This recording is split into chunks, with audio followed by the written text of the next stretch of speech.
a rising star, probably the fastest rising star in the Dota 2 universe right now. They have done amazing things recently, even just winning that We Play tournament not so long ago, and have impressed pretty much everybody, I think, here at ESL 1 Katowice. Yeah, but the last time these two teams met, it was in the groups where they played 2 games, and I think Gambit ended up maybe lasting 45 minutes between the 2 games in time combined. Smashed.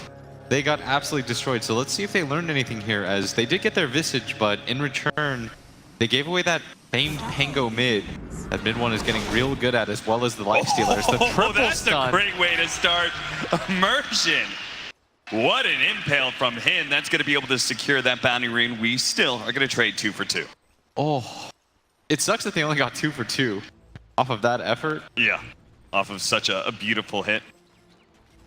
Yeah, Nisha could have gone for the level 1 Rage if he really wanted to contest it. Looks like our mid matchup is not going to be into the Visage. Mid 1 is going to be playing against Afro Ninja's Razor. They're going to run the Visage into Nisha in his Lifestealer at bottom lane. And I think it's just because the Visage probably doesn't pressure the Pango whatsoever, whereas at the very least you can force the Pango to use his Swashbuckle defensively. Just force him back, similar to how you would play Razor versus Puck, matchup-wise. Yeah. And early on, the Pango, the Swashbuckle actually gets through in the first 2 levels of the Swashbuckle. The Cloak doesn't actually reduce the damage below 40. So in that case, like, your 0 armor is going to be very effective for mid 1 to be able to pressure you. So in this game, you can pretty much doom anybody. But who do you actually go for?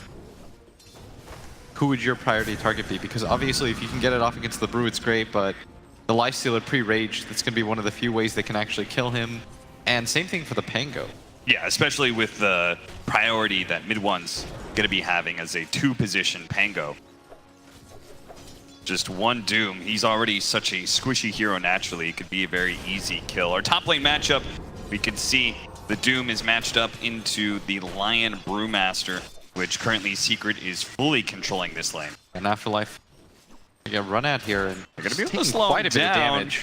He does have that regen kicking in from the Devour. Can he actually get away from this? Looks like he should be fine. Zai's going to keep running at him. 4 more seconds, still another clap. Yapzor does not have any mana yet. 5 more mana until he has an impale. There is going to be the clap to slow him down. And Yapzor now has the mana to be able to finish him off. That'll be your first blood. Yapzor collects it.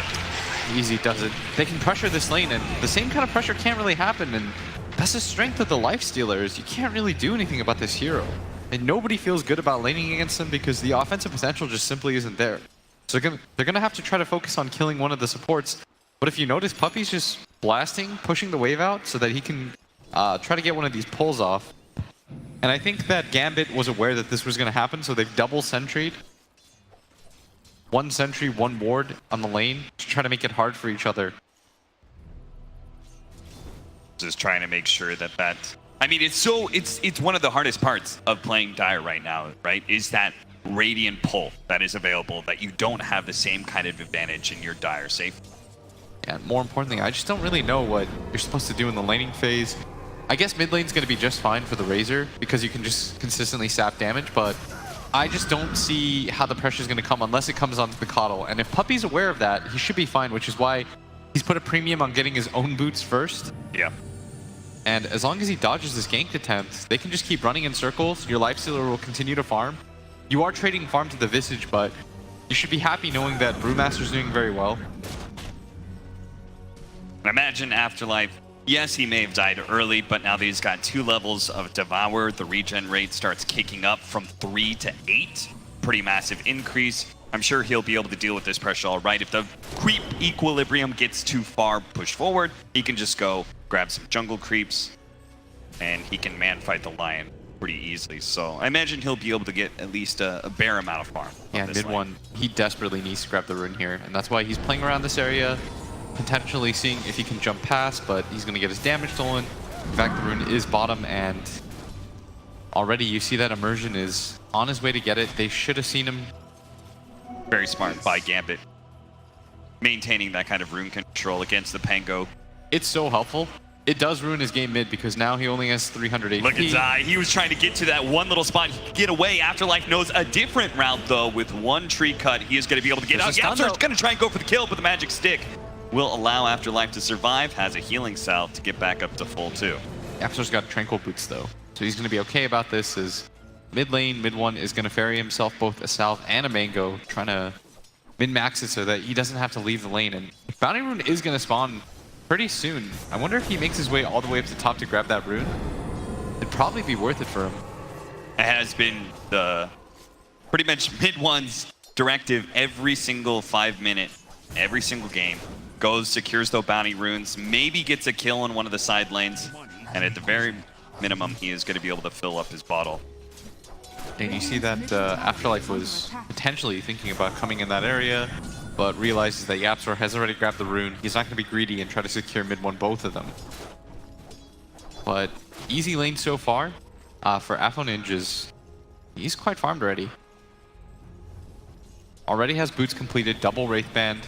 He's got a wand, and he has raindrops in case any sort of ganks happen. Swashbuckle got a little lucky there as he got the silence on the Razor. Otherwise, that would have been an instant static link and a lot more damage taken. Amazing what you found laying around. As is, Afo's only going to get 42 still, securing decent amount of denies. A little bit surprised he hasn't gotten more, though, just because of the control that I thought the Razor would have over this lane. And 36 is a lot. Yeah, but only 8 denies. And that also has to do with the fact that the Pango has just been spamming Swashbuckle to try to secure some last hit. I mean, 40 CS to 22 is not bad whatsoever. And Yapzor's gonna grab the Invis. They even scan to make sure they know where he's going, but it was kind of in an awkward position, so not too easy to guess, but highly doubt they're able to get a kill mid. And that's why he's already making his way all the way down towards bottom. Maybe if they can find some sort of move on Dahak. It's so interesting watching this bottom lane because the supports they're here, yes, but they're not in experience range most of the time. Both the supports are level 2, and they've given to Hawk pretty much all of the experience in this lane. But Yapzor, he is going to come over here, trying to line up a beautiful stun. They're going to turn around on Nisha, and there it is, the 3-man stun. Yapzor, very patient, does manage to get out now. Nisha still a bit low. Gambit chase him away with that ice armor from FNG, but can't get the kill. Yeah, and the ice armor and the fact that they've got double stick in this bottom lane makes it a little bit hard for Secret to pick up any kills. As Dahak, he once again is going to dodge that nuke. He himself has had a very free lane, although they haven't been able to get kills, which is unlikely. It's just been getting farm, and they want to try to get him his level 6 as soon as possible so that he can just go to Ancients and Immersion can take this lane instead, which I imagine is the plan right now. He's about to hit 6, then it doesn't really matter what your supports do. And in turn, where does FNG end up? Does he also chill out with Immersion in this bottom lane? You want to see him somewhere else? I think he chills out with Immersion in this bottom lane. You want to try to protect him, because I think with the ice armor, it's pretty hard for them to try to go onto Immersion, as long as he's smart about how he saves his carapace. How's Afterlife doing? He's level 5, so is going to have that Doom quite soon. That is exactly what they're doing, by the way. They have allowed Immersion now to catch up.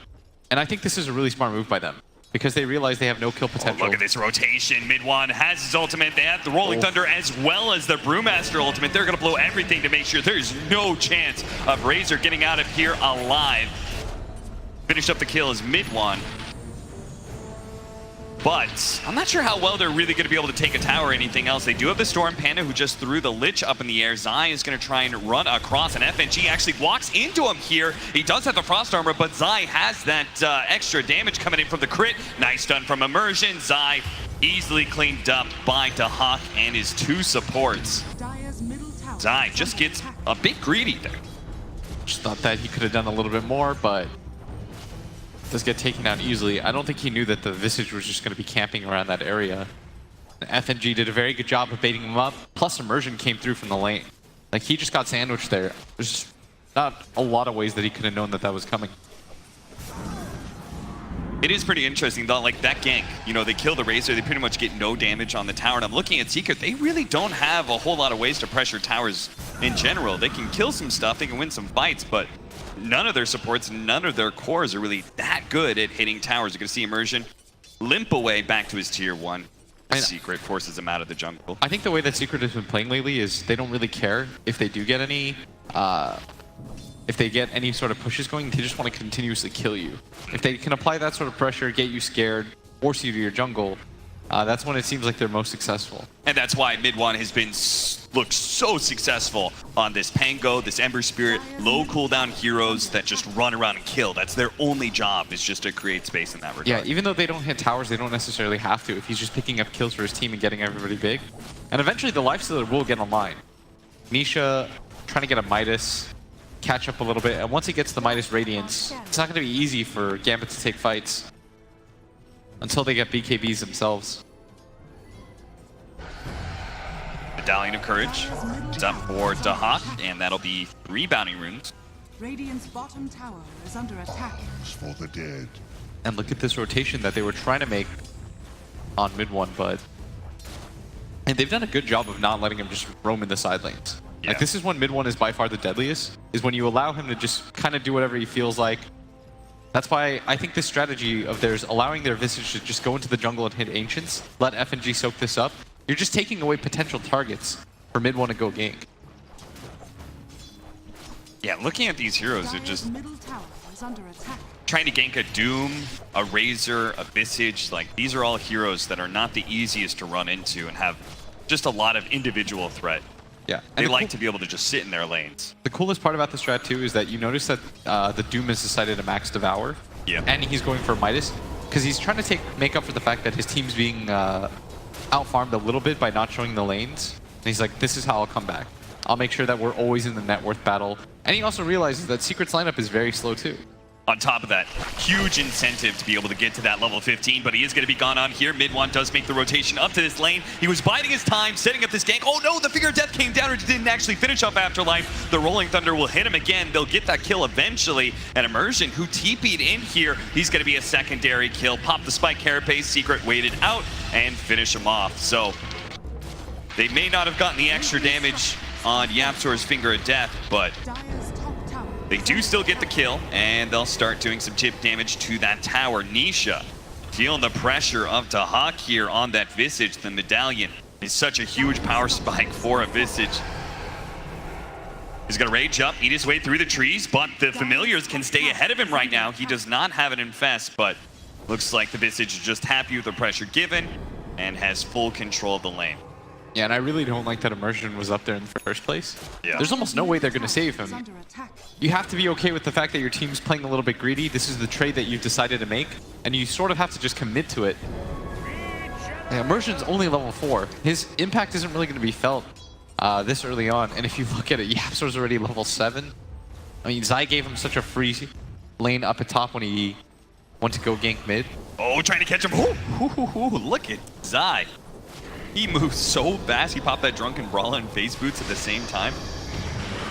It's like the 50-yard dash. Oh, Nisha. He's going to turn around and try and go for FNG because mid one was sitting in the back. They baited out this Lifestealer, and now they're going to be rewarded with at least a support kill. Mid one has to run interference, though, to make sure Nisha can get back. The Visage Familiars will not die here. Tanky enough thanks to that Gravekeeper's Cloak. Yeah, and even if you try to avoid it, this is what mid one does so well. Goes around the map, continues to make stuff happen, TP's mid, saves his tower. This guy just feels like he's everywhere at all times.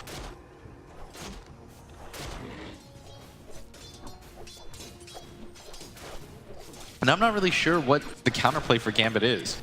Because they do have this greed, but the only way that it pays off is if they're not getting ganked, killed like this, they've got to be a little bit more careful. You can't allow mid one to just kind of go crazy on the map, get free kills, open up side lanes. Which is easier said than done, because really nobody's been able to figure out how to stop that. Now with the Javelin about to pick up the Mithril Hammer, one's going to have the Maelstrom. That'll allow him, I think, to finally start doing enough damage to start clearing through those Gravekeeper Cloak stacks, make him a lot more effective against him, as well as a better damage dealer overall. Yeah. But they still, like, 14 minutes in, you feel like they're kind of on a timer, right? Secret? I mean, yes, the Lifestealer's got to come online, but we've already talked about how Gambit are trying to kind of outgreed them with Midas. I guess we'll see what happens with their Doom. 'Cause I don't know how their Disable's going to work in this game as mid one gets run into, but He's actually taking a lot of damage. Yeah, I don't think he intended to clip that wall on his rollout, but he's okay. And it seems like we're just going to have like one of those really rare games where 10, 15 minutes in, the laning phase is still pretty well established. Yeah, that hasn't broken really down a moved. whole lot. And I think it comes down to the fact that Gambit have just jungled with this Visage, so he's not the easiest target to kill. Yeah. I mean, both teams kind of seem happy with the game state. Secret slightly ahead in net worth, 1K. I think Secret's a little bit happier because their support situation is a lot better. Yeah. This Yapzor Lion already has a point booster and he's level 8. If you compare him to the level 6 of the Nyx, the 4 position on the other side who's just picked up an urn. I mean, Yapzor, for all intents and purposes, is more or less a 3 position player. Like we call him a 4, but realistically speaking, this guy hits a lot of creeps. Really does. Is under attack. He's trying to go for Under attack. straight up ag. You think he's actually going to do that? Yeah, I think so. I'm almost certain. God damn, yeah, I'm sorry. I'm almost certain that he is committed. He's seen the ags in his sight. The crazy part is he knows, like, I'm probably going to get this item. Apo gonna run into Yapzor here. The Will-O-Wisp immediately coming out. Great reaction from Pumpy. That's gonna be able to slow down the Razor. Razor turns around, starts dealing some damage from Nisha. He gets away from that Sag Link and now comes back in. The Doom's gonna be laid onto him, but mid one is getting a huge swashbuckle in. Still not enough to finish off any of those heroes. FNG will die to Nisha here, who still has the Doom on him, but is still staying in the fight just because of the fact that Secret have controlled it up so beautifully. Afterlife's gonna be left up next. 3 down from Gambit. A very successful team fight for Secret. Oh, man. They just can't fight right now. Their Doom doesn't have any items. They made the mistake of conflating net worth and the fact that he was leveled with actually having items, but so much of it is just tied into this Midas. You're not going to fight that. And you saw the problem, the Doom conundrum, where he wasn't really sure who he was supposed to Doom. Like, you want to do it on the Lifestealer because you want to get that kill, but at the same time, the Lifestealer doesn't really do anything at this point but rage and run at you. And those 2 supports, I mean, Yapzor scouting out this rotation by putting himself out there. They and get another kill. The Will-O-Wisp immediately coming out. Yep. They got the pick off on Immersion. The bad news for Yapzor is that he's not getting any damage stacks on his Finger of Death. But the good news is he's getting pretty close to his Aghanims. Can't believe he's like halfway there already. I mean, At screw Blink, I 17 guess. minutes. And Immersion would love this kind of level in farm. Yeah.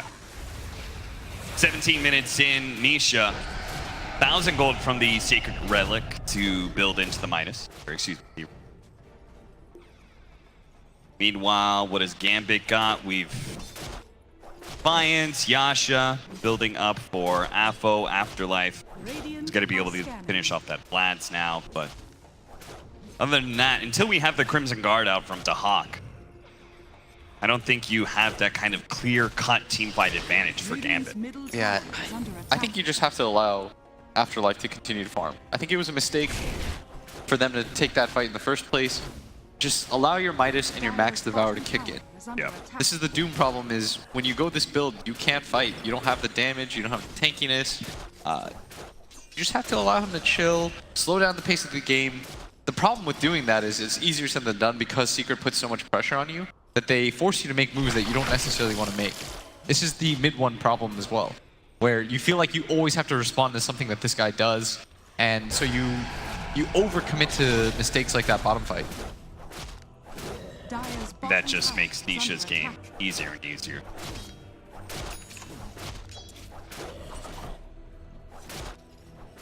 Mech now. Or mid one starting to build into that Guardian Greaves, the big team fight potential. Has his level 15 as well. How's Zai doing? Zai, Vlad's, Midas, Blink Dagger, halfway there. They own the top 3 net worth chart.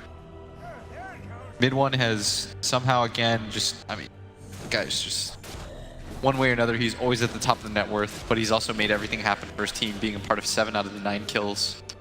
I love the fact they showed the stats on the pick rate and win rate for the level 15 talent for that Pangolier.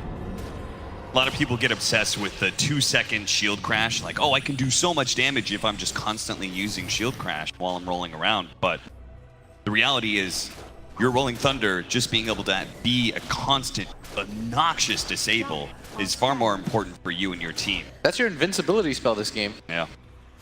Just continue to max that out. Gambit can't really pressure unless he gets gone on with Doom first. So the game kind of, everyone's sort of chilling here, and Secret have taken one tower, but... Good play by Zai, jumping on immersion, but immediately mid one. Afterlife had just picked up a blink dagger. He'd foregone the Vlads in order to get this kind of initiation. A huge pickoff, taking away the dominating streak of mid one, and now chasing down Zai as well. Zai is going to pop his ultimate here and turn onto the enemy. He's going to be able to get rid of some of this damage, as well as try and take out the Lich immediately. The rest of his team is swarming in. Yapzor comes in, immediately finishes off FNG. Nice Will-O-Wisp that's going to be able to slow down the progression of Gambit here. Hopefully be able to kill that Lion. A beautiful stun follow-up after that first Will-O-Wisp hit, and Zai even taking the time to snatch up that Boundary Rune. Secret getting 3 of them because, again, as you said, feeling like you have to over-rotate to deal with what mid one does. Nisha entirely alone in the bottom half of the map. Yeah, and it ends up being a 1-for-1 with Nisha just getting free farm. As now he pretty much has the Radiance. I think it is flying towards him right now. Is this guy... that's just complete trust in your team and vice versa, right? Secret's like, well, we can win fights without you. Don't even bother participating. Yeah. Go finish your Radiance, and then you can fight. And this is sort of classic Secret. You don't have to pick tower hitters if you can just build leads like this anyways, because your natural net worth lead and the fact that you'll win team fights is what's going to allow you to hit towers. And I really like that they put a premium on that in this tournament. Afterlife showing himself mid right now. He's the tankiest of all of them, and he's trying to kind of set up a bait scenario here. The rest of Gambit has smoked up, worked their way around. They're in between the Doom as well as the Razor and can backstab Secret wherever they end up going. Secret do manage to take that mid tower. Gambit seemed very hesitant to try and make that line of cross, in part because that Radiant Tier 1 tower is still alive. And I feel like Gambit right now, they feel really pressured, because they know that the Lifestealer's just been farming this entire time, and they're not winning fights cap 4-on-5. So this alone has to be upsetting to them, that they're not really getting anything on the map, and they're allowing tower hitters, or heroes that don't necessarily hit towers very well, to just kind of walk up, because now Nisha knows that he's invincible. He's inviting the Doom at this point, because it's better on him than the Pango.